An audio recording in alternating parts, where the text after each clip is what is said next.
அதில் நம்முடைய மாண்புமிகு முதலமைச்சர் அவர்கள் நம்முடைய பொதுக்குழுவிலே அறிவித்ததைப் போல ஓரணியில் தமிழ்நாடு என்கின்ற தலைப்பின் கீழ் திராவிட முன்னேற்ற கழகத்தினுடைய உறுப்பினர் சேர்க்கைக்கான அந்த பணிகளை நாங்கள் துவங்கி இருக்கிறோம். வரக்கூடிய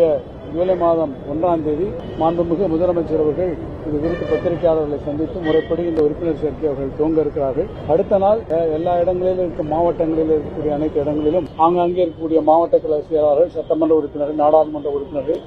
அமைச்சர் பெருமக்கள் எல்லாம் ஒரு பேரணியாக சென்று இந்த உறுப்பினர் சேர்க்கை முகாம்களை துவக்கி வைக்க இருக்கிறோம். அதைத் தொடர்ந்து ஜூலை மாதம் 3ஆம் தேதி தமிழ்நாட்டில் இருக்கக்கூடிய 68,000 வாக்குச்சாவடிகள் பூத்துகளிலும் இந்த உறுப்பினர் சேர்க்கை முகாம்களை ஆங்காங்கே இருக்கக்கூடிய நம்முடைய அந்த BLE 2 என்று சொல்லக்கூடிய வாக்குச்சாவடி முகவர்கள், அதே போல அங்கே இருக்கக்கூடிய டிஜிட்டல் ஏஜென்ட்ஸ், BDA என்று சொல்லக்கூடிய பூத் லெவல் டிஜிட்டல் ஏஜென்ட்ஸ், அங்கே இருக்கக்கூடிய தகவல் தொழில்நுட்பத்தினை முகவர்கள்,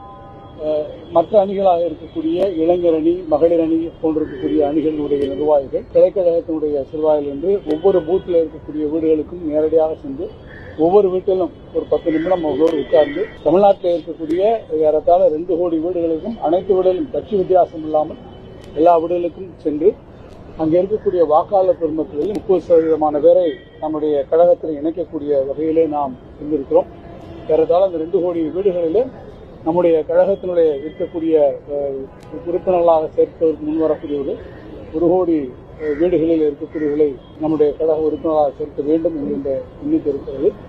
நம்முடைய கழகத்தினுடைய முக்கியமாக திட்டங்களை விளக்கி இந்த கழகம் இந்த 4 ஆண்டு ஆட்சி பொறுப்பிலே மாண்புமிகு முதலமைச்சர் சொல்லியிருக்கக்கூடிய சாதனைகளை அவரிடத்தில் எடுத்துச் சொல்லி அதன் வாயிலாக டிஜிட்டலாகவும் அங்கே இருக்கக்கூடியவர்கள் ஒரு ஆப்பின் மூலமாகவும் நேரடியாக இந்த செயலி வாயிலாகவும் அதேபோல உறுப்பினர் ஃபார்ம் மூலமாகவும் அவர்கள் அதை எடுத்துக்கொள்ளக்கூடிய அந்த முயற்சிகளை எடுத்திருக்கிறோம். இந்த வகையிலே தமிழ்நாட்டிலே எந்த கட்சி பாகுபாடும் இல்லாமல் 100% அவுட்டு 100% அனைத்து வீடுகளையும் போய் பார்க்கக்கூடிய அளவில் நேரடியாக செய்யக்கூடிய அளவில் இந்த உறுப்பினர் சேர்க்கைக்கான முகாம்கள் எடுக்கப்பட்டிருக்கிறது. தமிழக மக்கள் எப்போதும் எந்த ஒரு அரசியல் சூழ்நிலையிலும் மதங்களையோ ஜாதிகளையோ அவற்றையெல்லாம் மாறுபட்டு அவர்கள் எப்போதும் ஓரணியிலே நின்று அரசியல் கருத்துக்களை எடுத்துரைப்பார்கள். தமிழ்நாடு எந்த ஒரு சவாலையும் எதிர்கொள்ளுகிற போது அது ஓரணியில்